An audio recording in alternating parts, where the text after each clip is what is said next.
Ipinababatid sa lahat ng mga mamamayan sa bayan ng Ramon, Isabela na ang PhilHealth Yakap o Yaman ng Kalusugan Caravan ay ibinabana sa lahat ng kabayanan upang abutin ang mga kababayan natin na hirap bumisita sa opisina ng PhilHealth. Sa araw ng Biyernes, Agosto 29, ang PhilHealth Yakap Caravan ay magbubukas ng alas 8 ng umaga hanggang alas 4 ng hapon sa Ramon Multipurpose Hall.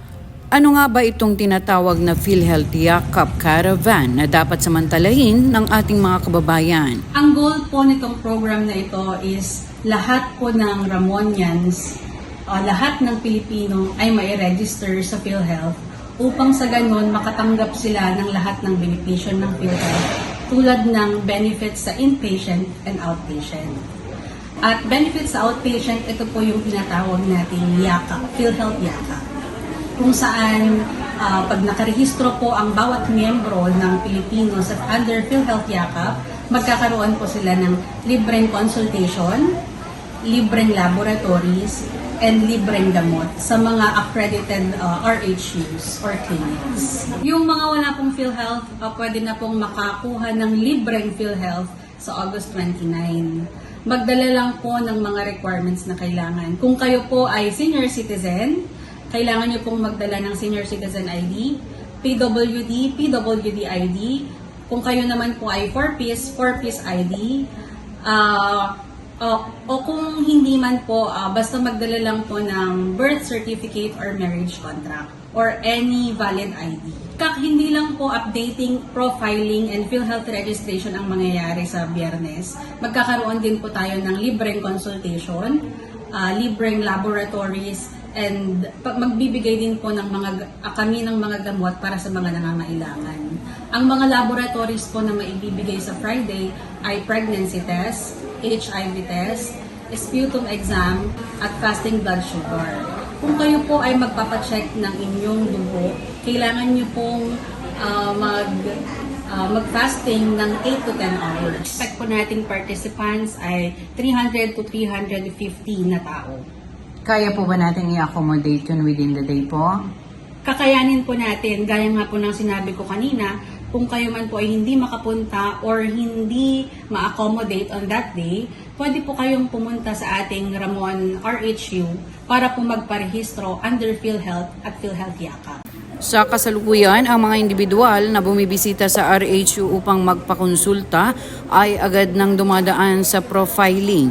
Ito ang bagong sistema ng RHU Ramon bilang pagtugon sa direktiba ng lokal na pamahalaan na dapat lahat ng residente ng Ramon ay nakarehistro na sa PhilHealth. Nagkaroon tayo ng mga pagbabago patungkol sa yung tinatawag ng PhilHealth na e-konsulta, electronic konsulta. Yan kasi kada taon, pag na-profile mo, basically profiling yan eh. Pag na-profile mo ang isang pasyente, magbibigay ang PhilHealth sa local government unit ng 1,700. Yearly po yun. So, ang sabi ng ating butihing mayor, na kailangan lahat ng mga taga-Ramon ay maipasok sa e-konsulta. Upang sa ganon, magkaroon tayo ng extra fund para magamit natin sa pangkalusugan. Okay po, yung 1,700 po na yun, per person po yun? Oo, per person yun.